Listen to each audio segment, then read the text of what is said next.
I never thought forgetting to pay my HOA fee would lead to such a memorable morning. As I stepped out of my front door, ready to head to work, I discovered my garage was completely empty.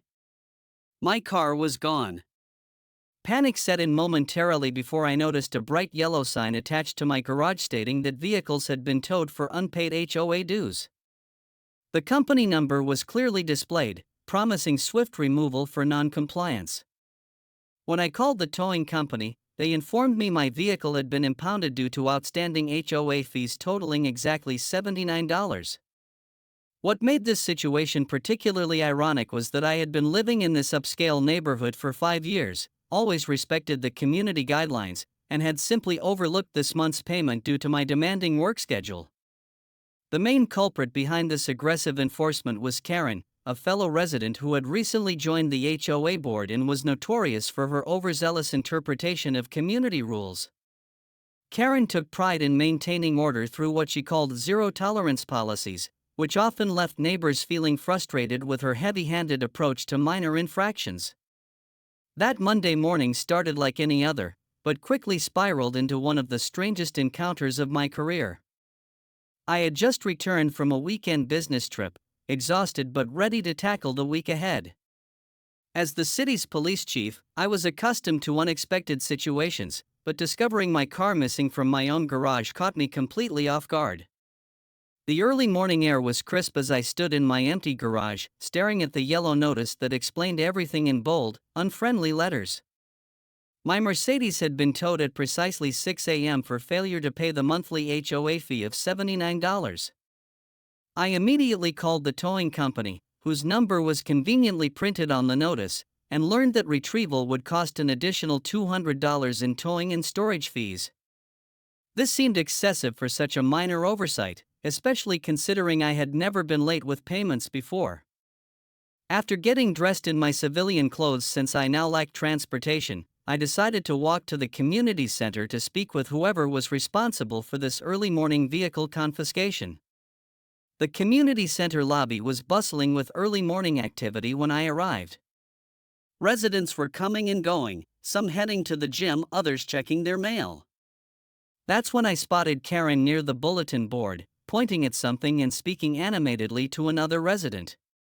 Karen was in her mid-50s, with short blonde hair that never seemed to have a strand out of place, and a wardrobe that screamed suburban mom with authority. She wore a crisp white blouse and pressed khaki pants, with her HOA board name tag prominently displayed like a badge of honor. As I approached, I could hear her explaining to the other resident about the new enforcement protocols she had personally recommended to the board. When she noticed me approaching, her face lit up with what appeared to be satisfaction rather than concern for my situation. "Excuse me, Karen," I began politely, "I believe you had my car towed this morning.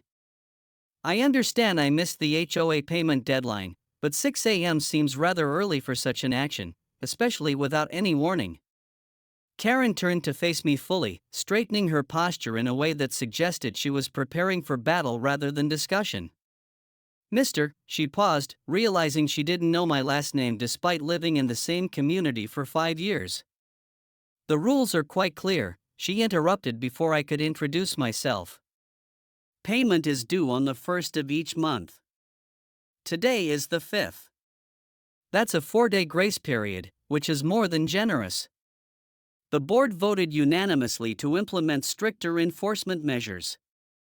I tried to explain that I had just returned from an out-of-town trip and hadn't had the opportunity to check my mail, but Karen was having none of it. "Excuses don't pay bills," she declared, her voice carrying across the lobby and drawing the attention of other residents. "We've had too many people taking advantage of the community's leniency. As of this month, we're implementing a zero-tolerance policy. No warnings, no exceptions." Her tone grew more condescending with each word, as if she were lecturing a child who had forgotten their homework. "Perhaps this experience will teach you the importance of civic responsibility and timely payments." The irony of this lecture wasn't lost on me, considering my profession involved upholding laws and maintaining community safety on a much larger scale. However, I maintained my composure and attempted a different approach. I completely understand the importance of rules, Karen. In fact, my job requires me to enforce regulations every day. I'm simply asking if there's any way to resolve this situation reasonably. I'm happy to pay the $79 right now, plus a reasonable late fee, but the $200 towing charge seems excessive for a first-time oversight. Karen's expression hardened further, if that was even possible. The rules apply to everyone equally, regardless of their profession or circumstances. You could be the mayor, the governor, or even the president, it wouldn't matter. Rules are rules. She then proceeded to pull out a laminated copy of the HOA regulations from her oversized purse, as if she anticipated needing to quote chapter and verse at any moment. Section 3.2 clearly states that vehicles belonging to residents with delinquent accounts may be towed at the board's discretion. Section 3.3 outlines the associated fees, which include the original fine plus all incidental costs. As Karen continued her impromptu legal seminar, reading directly from the laminated sheet with the enthusiasm of someone who genuinely enjoyed wielding this kind of authority, I noticed other residents gathering around us. Some were clearly entertained by the spectacle, while others looked sympathetic to my plight. One elderly gentleman I recognized from weekend jogs nodded at me with what seemed like an apologetic expression. A young mother with a stroller actually rolled her eyes when Karen mentioned civic responsibility for the third time in as many minutes. The situation was rapidly becoming more uncomfortable, not just for me but for everyone present. Karen's voice grew louder with each regulatory citation, as if volume could somehow strengthen her position. She began detailing the board's decision-making process, explaining how they had spent weeks developing this new enforcement strategy. We held 3 separate meetings to discuss this policy, she announced proudly, as if this somehow justified the morning's events. Each member voted in favor of stricter enforcement. We even consulted with the community's legal advisor to ensure everything was above board. Meanwhile, I was trying to maintain patience while simultaneously calculating whether this situation warranted revealing my position. On one hand, using my title as police chief to resolve a personal matter felt inappropriate. On the other hand, Karen's increasingly aggressive demeanor suggested that reasoning alone wasn't going to resolve this dispute. The gathered crowd was growing, and whispers were beginning to circulate about the nature of our confrontation. Some residents recognized me from community events where I had spoken about neighborhood safety initiatives, though none seemed inclined to intervene in what was rapidly becoming a public spectacle. The tension in the lobby had reached its peak when I decided it was time to bring this uncomfortable situation to a close. Karen was still reading from her laminated HOA regulations, her voice echoing off the walls as she explained the intricate process of appeals and exceptions, none of which seemed to apply to anyone currently standing before her. The assembled crowd had grown to nearly a dozen people, some pretending to check their mail while others openly watched the unfolding drama. I took a deep breath and reached into my pocket, pulling out my police chief badge, which I always kept on me even when not in uniform. As I held it up for Karen to see, the metallic surface caught the fluorescent lighting, creating a momentary glint that seemed to freeze time itself. "Karen," I said calmly, "before you continue reading those regulations, I'd like you to know that I fully understand the importance of law enforcement. In fact, I am the chief of police for this city." The effect was immediate and dramatic. Karen's voice stopped mid-sentence, her mouth remaining open as if the words were still trying to escape. The laminated sheet trembled slightly in her hands before she lowered it completely. The color drained from her face, transforming her complexion from its previous healthy flush to a pale gray that made her appear almost translucent under the harsh lobby lighting. The assembled crowd collectively held its breath, waiting to see how this revelation would change the dynamic of the confrontation. For several seconds, Karen remained perfectly still, her eyes moving between my badge and my face as if trying to reconcile this new information with everything that had just transpired. When she finally found her voice, it was barely above a whisper, a stark contrast to her previous authoritative declarations.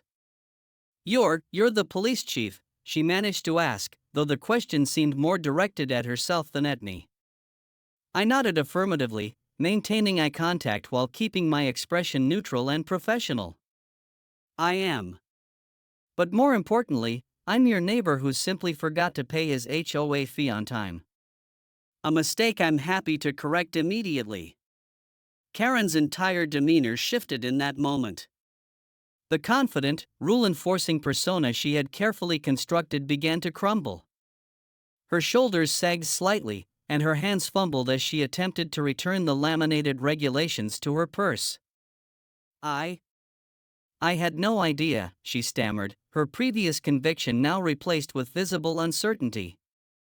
The rules, they don't mention anything about exceptions for. She trailed off, realizing that no exception in the HOA guidelines could possibly cover this scenario. I mean, I still believe that regulations should be applied equally to everyone, regardless of their position in the community. I appreciated her attempt to maintain some dignity in the situation, and I responded with a slight smile. You're absolutely right, Karen. Rules should be applied fairly to everyone. And I'm not asking for special treatment because of my profession. I'm simply asking for the same consideration you would give any other resident who made an honest mistake. I reached into my wallet and pulled out my checkbook, preparing to write a check for the full amount, including the towing fee. I'll pay the $79 for the HOA fee, plus the $200 for the towing, just as the regulations state. As I wrote the check, Karen's voice took on a different quality, one of nervous rambling as she tried to backpedal from her earlier rigid stance. Of course, Chief. I mean, Mr. What should I call you? She asked, her previous authority now completely evaporated. When I'm not on duty, just my first name, David, is fine, I replied, tearing the check from the book and handing it to her. We're all neighbors here. She accepted the check with trembling hands, her eyes scanning it as if to verify that this was really happening. The other residents had begun to disperse, some nodding approval at the civil resolution, others whispering among themselves about the morning's events. You know, I continued, keeping my tone conversational, as someone who deals with law enforcement every day, I understand the importance of having clear policies and consistent application of rules. What happened this morning actually highlights something we could improve in our community. Karen looked up from the check, a mixture of curiosity and remaining embarrassment on her face. What do you mean? She asked cautiously. Well, having a 24-hour notice period before towing vehicles might be beneficial. It would give residents a chance to address any oversights while still maintaining the integrity of the HOA's enforcement policies. This suggestion seemed to provide Karen with a graceful exit from her earlier hardline position. That's actually not a bad idea, she admitted, her voice gaining a bit of its former strength. I'll suggest it at the next board meeting. Perhaps we were a bit hasty in implementing such immediate enforcement without considering potential communication improvements. She paused, then added almost sheepishly, I apologize for the early morning towing. And for not being more flexible in my approach. I waved off her apology with a gentle gesture. No harm done, Karen. You were doing what you thought was best for the community.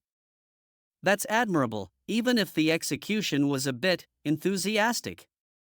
This brought a small smile to her face, the first genuine expression I'd seen from her since this encounter began.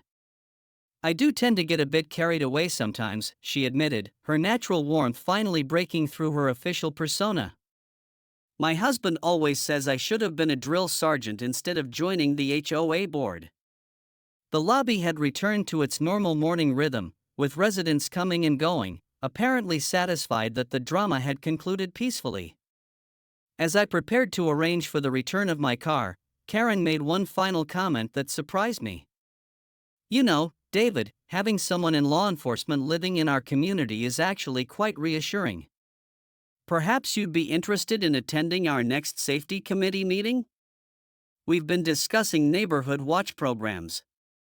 I considered her offer and nodded. I'd be happy to contribute. And Karen? She looked at me expectantly. "Thank you for caring so much about our community." That passion, when properly channeled, is exactly what makes neighborhoods like this so special. As we parted ways, there was a mutual understanding that had developed from our unexpected confrontation. Karen promised to expedite the return of my vehicle, and I assured her I'd be more diligent about checking my mail, even after business trips. The following months saw a noticeable change in Karen's approach to HOA enforcement. She remained dedicated and thorough but incorporated more communication and flexibility into her methods.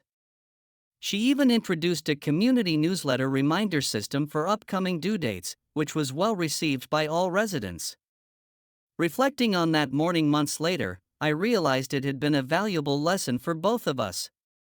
Karen learned that rules, while important, must be applied with wisdom and consideration for individual circumstances. I learned that even in positions of authority, we're all human, prone to mistakes, and deserving of respect and understanding. That awkward Monday morning had inadvertently strengthened our community bonds and created a more balanced, effective approach to neighborhood governance. And whenever I saw Karen at community events, she'd give me a knowing smile, and we'd share a moment of mutual respect for how we'd handled that unexpected morning encounter. The story became somewhat legendary in our HOA, serving as a reminder that behind every rigid rule is a human being who deserves dignity and consideration. ## story description: HOA Karen towed my car for a $79 fine, unaware I'm the chief of police. When Police Chief David returned from a business trip to find his car towed from his own garage for a $79 HOA fee, he expected a simple misunderstanding. Instead, he encountered Karen, the overzealous HOA board member who had implemented a zero-tolerance policy at 6 a.m. sharp. As Karen lectured him about civic responsibility while reading from her laminated rulebook, surrounded by amused neighbors, David maintained his composure. The entire situation took an unexpected turn when he quietly revealed his police chief badge, causing Karen's authoritative demeanor to crumble instantly. What followed was a surprisingly civil resolution that transformed an awkward confrontation into a valuable lesson about community, rules, and human dignity. This story proves that sometimes the most memorable moments come from the most ordinary situations, and that even the most rigid rule enforcers can learn the importance of balance between authority and compassion.